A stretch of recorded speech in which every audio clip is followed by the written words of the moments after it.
Hi all, this is my first YouTube post. I've had a fair few people actually, ask how I go about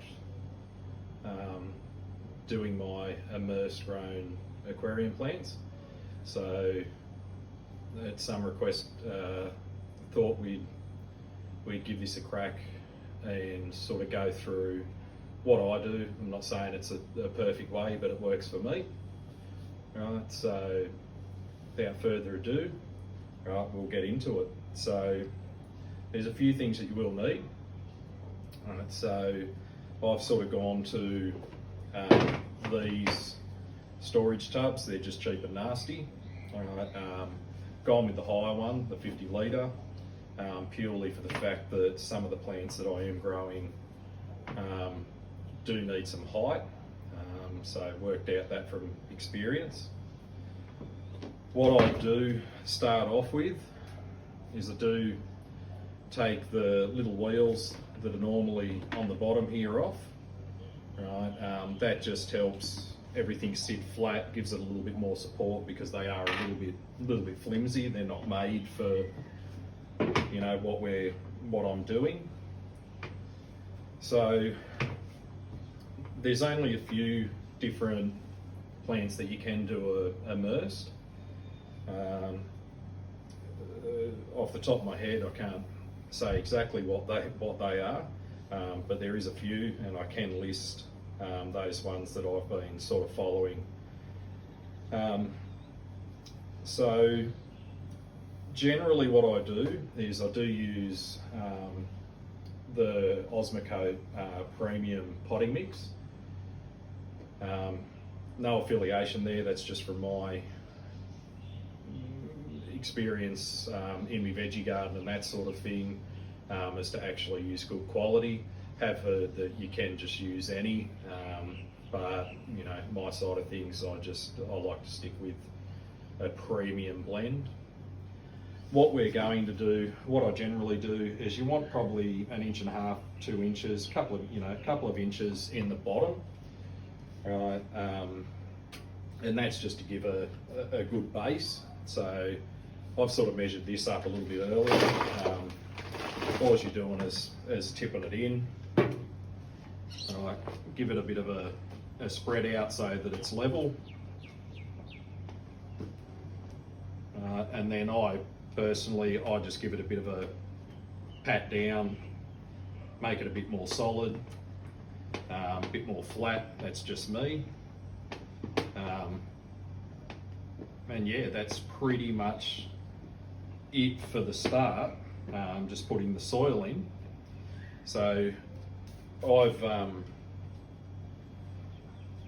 been and got some tissue culture.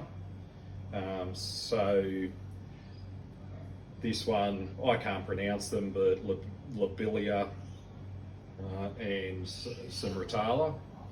Normally I try and keep them separate, but in this particular case I'm running out a little bit of room on the rack, so I am going to put them in together for this one. Okay, so the next step from what I do is get the tissue culture, take it out. Some will say to remove the stuff off there. I like that. I don't think you really need to have to. Alright, so as I said, this is one of them. The second one I did manage to pick up a little bit cheaper, as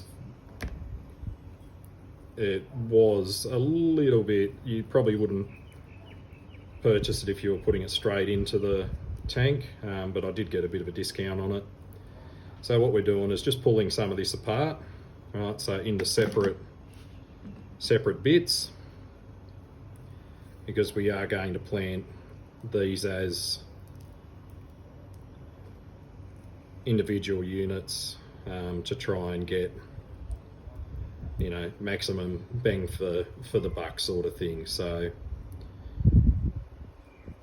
So if we start there, what I normally do is just make I'll do it at the back here, just a little hole. Plant it in, push it back together, give it a little bit of a pat down just to hold it in there firm, and basically just go along and put those different ones into there. So as we move along,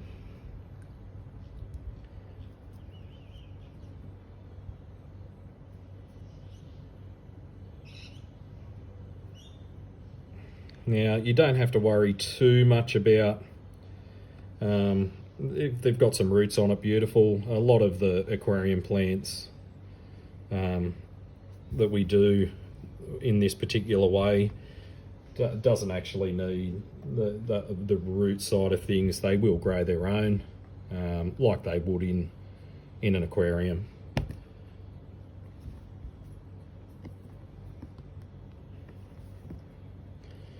So I will speed this up so you don't need to watch me planting all of these.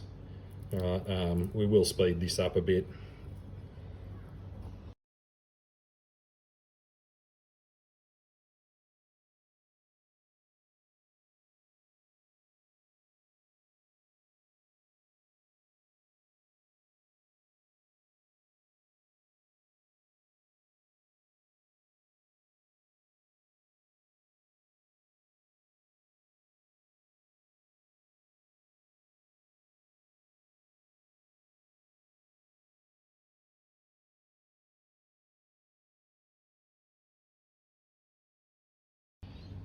So that's what we've got in there.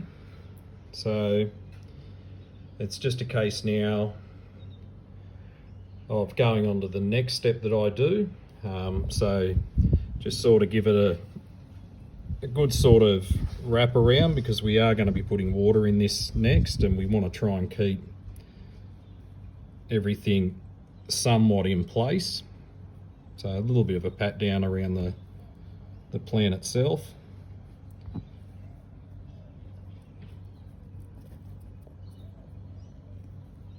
Like that. So nothing too major with that.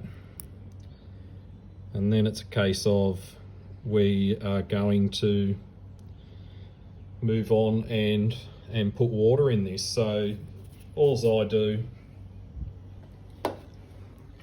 is basically got our watering can. Now the idea behind this is to we're trying to wet the whole thing,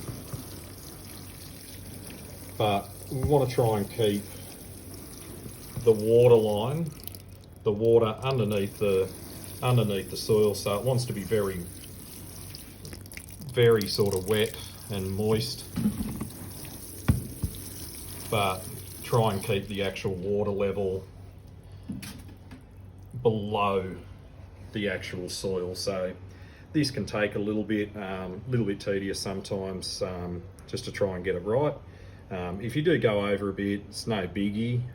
It's just what I like to do. So next, after I've done that, got it nice and wet,